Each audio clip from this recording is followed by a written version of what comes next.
आइए जानते हैं झारखंड की 25 फटाफट बड़ी खबरों को केवल 5 मिनट में। उससे पहले वीडियो को लाइक करके चैनल को सब्सक्राइब जरूर कर दें। झारखंड के शहरी परिवहन में सहयोग करेगा Sweden. World economic forum Davos में हुई चर्चा। विश्व आर्थिक मंच दावोस में मुख्यमंत्री हेमंत सोरेन के नेतृत्व में झारखंड प्रतिनिधिमंडल ने टाटा स्टील के साथ महत्वपूर्ण बैठक की। टाटा स्टील ने झारखंड में new age green steel technology के तहत 11,000 करोड़ रुपए के निवेश की प्रतिबद्धता दोहराई, जिसके लिए आशय पत्र पर हस्ताक्षर हुए।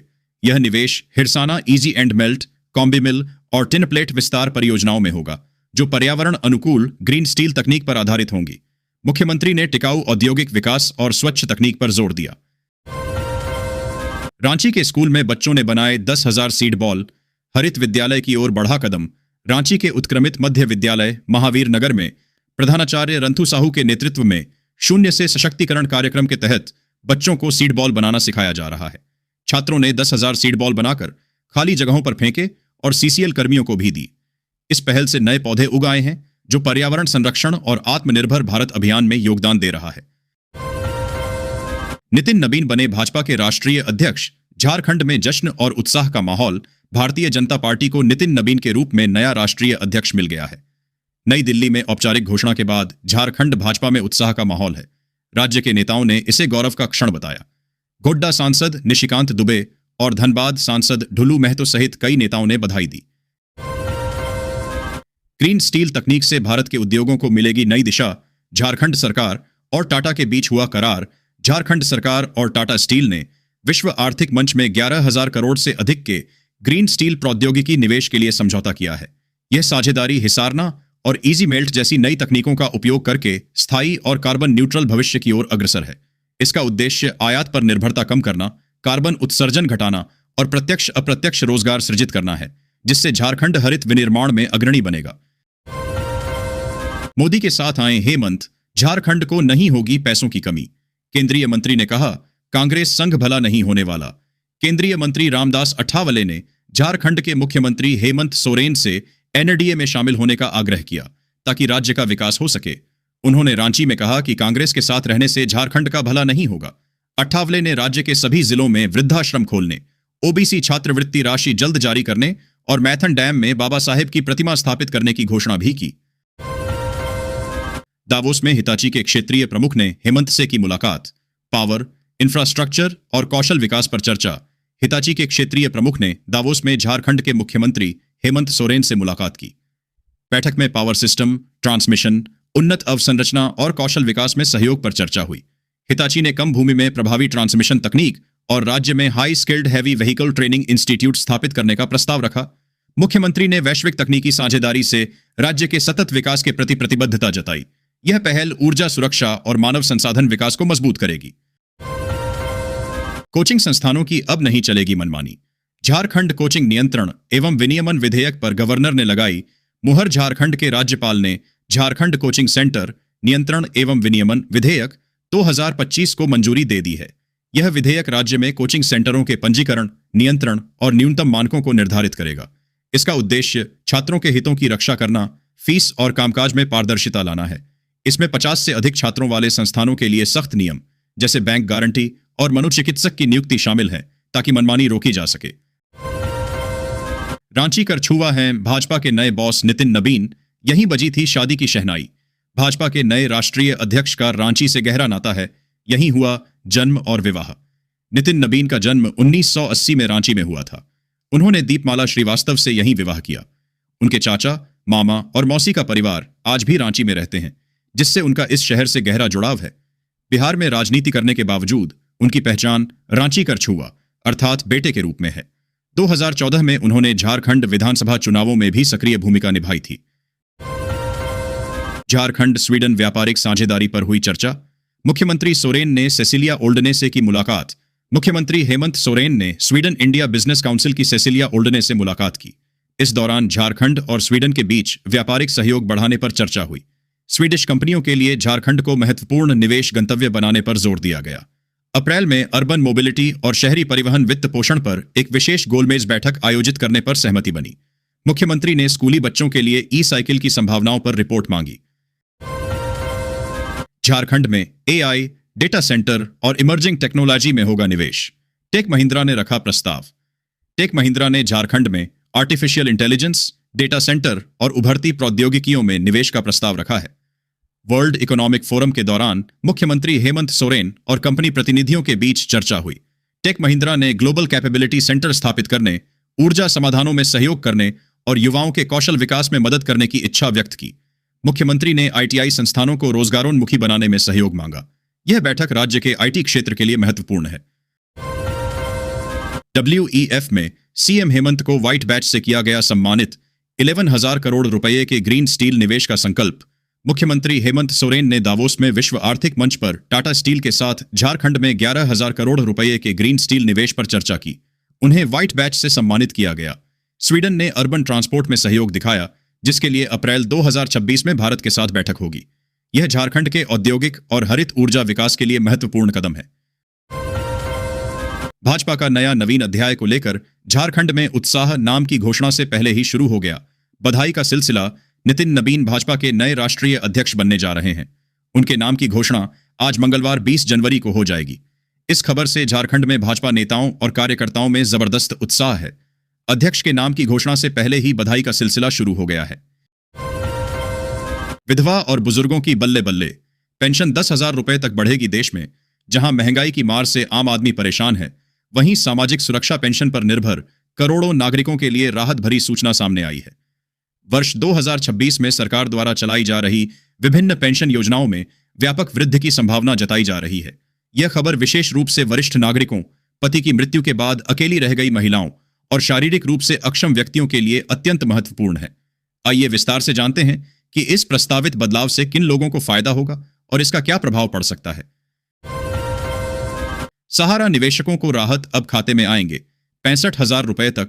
जाने पूरी प्रक्रिया। सहारा इंडिया परिवार की विभिन्न योजनाओं में अपनी गाढ़ी कमाई लगाने वाले निवेशकों के लिए वर्ष 2025 उम्मीद की नई किरण लेकर आया है। वर्षों से अटकी हुई राशि को वापस पाने के लिए बेताब निवेशकों को अब सरकार की ओर से राहत का संकेत मिला है। नए साल की शुरुआत के साथ ही जनवरी 2025 से योग्य निवेशकों के बैंक खातों में सीधे 65,000 रुपए तक की धनराशि भेजने की योजना शुरू हो रही है। पीएम किसान 22वीं किस्त के तारीख जारी। इस दिन आएंगे खाते में के 2,000 रुपए देश के लघु एवं सीमांत कृषकों के लिए। प्रधानमंत्री किसान सम्मान निधि योजना एक महत्वपूर्ण वित्तीय सहायता कार्यक्रम साबित हुआ है। केंद्र सरकार द्वारा संचालित इस महत्वाकांक्षी योजना के अंतर्गत प्रतिवर्ष पात्र किसानों को 6,000 रुपए की धनराशि 3 समान किस्तों में प्रदान की जाती है। प्रत्येक किस्त में 2,000 रुपए की सहायता राशि सीधे लाभार्थी के बैंक खाते में डायरेक्ट बेनिफिट ट्रांसफर के माध्यम से हस्तांतरित की जाती है। यह व्यवस्था किसी भी प्रकार की बिचौलियों की भूमिका को समाप्त करती है और पारदर्शिता सुनिश्चित करती है। प्रधानमंत्री आवास योजना की नई लिस्ट जारी। इनको मिलेंगे 1.20 लाख रुपए। यहां से चेक करें नाम। प्रधानमंत्री आवास योजना केंद्र सरकार की एक अहम पहल है, जिसके तहत देश के गरीब और बेघर परिवारों को पक्का मकान बनाने के लिए आर्थिक सहायता दी जाती है। हाल ही में प्रधानमंत्री आवास योजना की नई लिस्ट जारी की गई है, जिसमें लाखों नए लाभार्थियों के नाम जोड़े गए हैं। इस सूची में जिन लोगों का नाम शामिल होता है, उन्हें ग्रामीण क्षेत्र में 1,20,000 रुपए और कुछ विशेष क्षेत्रों में इससे अधिक सहायता राशि सीधे बैंक खाते में मिलती है। छात्रों के भविष्य से खिलवाड़ पर जेयूटी में जांच के लिए पहुंची सीबीआई। प्रारंभिक जांच के दौरान मिले भ्रष्टाचार के संकेत। झारखंड हाई कोर्ट के आदेश पर सीबीआई रांची टीम ने झारखंड यूनिवर्सिटी ऑफ टेक्नोलॉजी जेयूटी परिसर में भ्रष्टाचार के संकेतों की जांच की। प्रारंभिक जांच में अनियमितताएं मिली हैं। सीबीआई अब जेयूटी और एआईसीटीई की भूमिका की जांच कर रही है। धनबाद इंस्टीट्यूट ऑफ टेक्नोलॉजी की याचिका पर सुनवाई करते हुए हाई कोर्ट ने यह आदेश दिया था। गिरिडीह निगम का मेयर पद एसएससी करने के खिलाफ सुनवाई टली। हाई कोर्ट में पूर्व से ऐसी याचिका पर निर्णय है। सुरक्षित रांची हाई कोर्ट में गिरिडीह नगर निगम के मेयर पद को अनुसूचित जाति के लिए आरक्षित करने के खिलाफ दायर याचिका पर सुनवाई टल गई है। अदालत ने बताया कि इसी तरह के एक अन्य मामले में फैसला सुरक्षित है, जिसके आने के बाद ही इस याचिका पर सुनवाई होगी। प्रार्थी नसीम ने दावा किया है कि गिरिडीह में 65% से अधिक ओबीसी आबादी है, इसलिए मेयर पद उनके लिए आरक्षित होना चाहिए। धनबाद में 34 रेलकर्मियों को संरक्षा पुरस्कार। डीआरएम ने सराहा। धनबाद मंडल रेल प्रबंधक कार्यालय में संरक्षा पुरस्कार वितरण समारोह आयोजित हुआ। डीआरएम अखिलेश मिश्र ने 34 रेलकर्मियों को सम्मानित किया, जिन्होंने रेल फ्रैक्चर और हॉट एक्सल जैसी गंभीर खामियों की पहचान कर संभावित दुर्घटनाओं को टाला। जमशेदपुर में अब और शुद्ध मिलेगा पानी, क्लोरीन डाइऑक्साइड प्लांट शुरू, गैस रिसाव का खतरा होगा खत्म। जमशेदपुर में Tata steel utilities and infrastructure services limited TSUISL ने साकची वाटर वर्क्स में अत्याधुनिक क्लोरीन डाइऑक्साइड प्लांट का उद्घाटन किया। यह नई तकनीक पारंपरिक क्लोरीन गैस के रिसाव के खतरे को समाप्त करती है और पानी को अधिक प्रभावी ढंग से शुद्ध करती है। इससे शहरवासियों को बेहतर गुणवत्ता वाला सुरक्षित पेयजल मिलेगा, जिसका स्वाद और गंध भी सुधरेगा। यह सार्वजनिक स्वास्थ्य के लिए एक महत्वपूर्ण कदम है। IMA जमशेदपुर चुनाव का बिगुल बजा, 22 फरवरी को होगा मतदान, अधिसूचना जारी। जाने पूरा चुनावी schedule. Indian medical association IMA Jamshedpur शाखा के 2025 से 27 कार्यकाल के लिए चुनावी प्रक्रिया शुरू हो गई है। चुनाव आयोग ने अधिसूचना जारी कर दी है, जिससे चिकित्सकों में सरगर्मी बढ़ गई है। मतदान 22 फरवरी को साकची स्थित IMA भवन में होगा। नामांकन 24 जनवरी से 1 फरवरी तक चलेगा। चुनाव निष्पक्ष कराने के लिए 5 सदस्यीय आयोग गठित किया गया है। झारखंड में करोड़ों साल पुराने राजमहल के जीवाश्मों को बचाने की जंग विस में पेश होगा विशेष कानून। विधायक सरयू राय झारखंड की राजमहल पहाड़ियों में करोड़ों साल पुराने काष्ठ जीवाश्मों के संरक्षण हेतु झारखंड भू विरासत जीवाश्म विधेयक पेश करेंगे। यह विधेयक खनन माफिया और जागरूकता की कमी से नष्ट हो रही 12 से 14 करोड़ साल पुरानी जुरासिक काल की धरोहर को कानूनी सुरक्षा प्रदान करेगा। इसका उद्देश्य सरकार को इस अद्वितीय भू विरासत के संरक्षण के लिए नियम बनाने हेतु बाध्य करना है, जो गोंडवानालैंड के अवशेषों और दुर्लभ वनस्पतियों का प्रमाण है। बिना शिक्षकों के कैसे पढ़ेगा कोल्हान? यूनिवर्सिटी में प्रो वीसी से लेकर रजिस्ट्रार तक के पद खाली।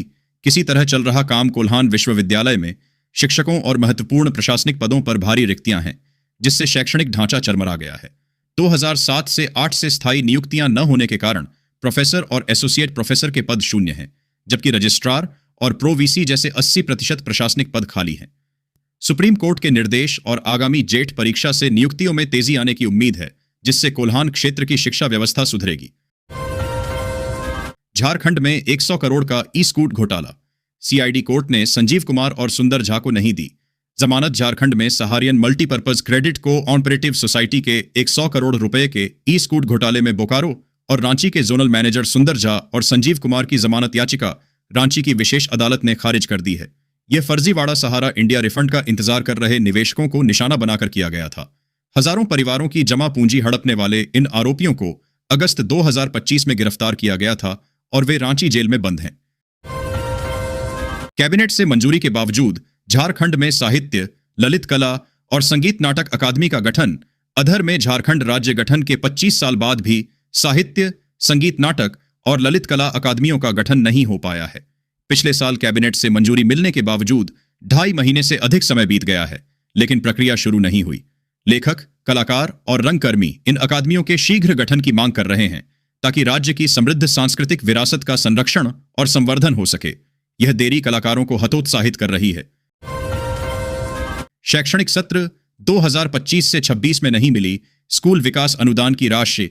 बढ़ी परेशानी। रांची के प्राथमिक विद्यालयों को चालू वित्तीय वर्ष में विद्यालय विकास निधि नहीं मिली है।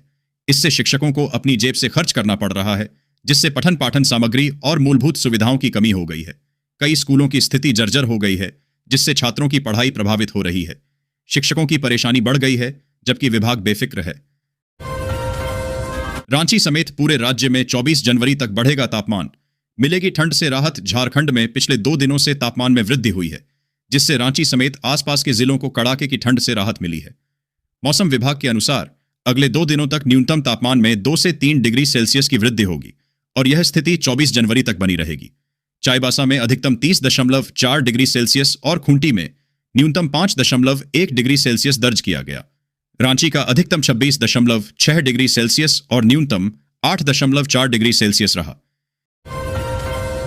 झारखंड और बंगाल में कोयला चोरी गंभीर समस्या। नक्सलियों के खिलाफ कार्रवाई जैसी रणनीति चाहते हैं कोयला मंत्री जी किशन रेड्डी ने झारखंड और पश्चिम बंगाल में अवैध कोयला खनन को गंभीर कानून व्यवस्था का मुद्दा बताया है। उन्होंने नक्सलियों के खिलाफ कार्रवाई जैसी सख्त रणनीति अपनाने पर जोर दिया है। BSL अधिकारियों के लिए खुशखबरी। पसंदीदा B टाइप आवास हेतु आवेदन आमंत्रित बोकारो इस्पात संयंत्र के उप महाप्रबंधक व वरिष्ठ अधिकारियों को पसंदीदा बी टाइप आवास मिलेंगे। 27 से 29 जनवरी 2026 तक ऑनलाइन आवेदन कर सकते हैं। कुल 24 आवासों का आवंटन वरीयता सूची के आधार पर फरवरी के अंत तक होगा। अधिकारी अधिकतम 10 आवासों का विकल्प चुन सकते हैं।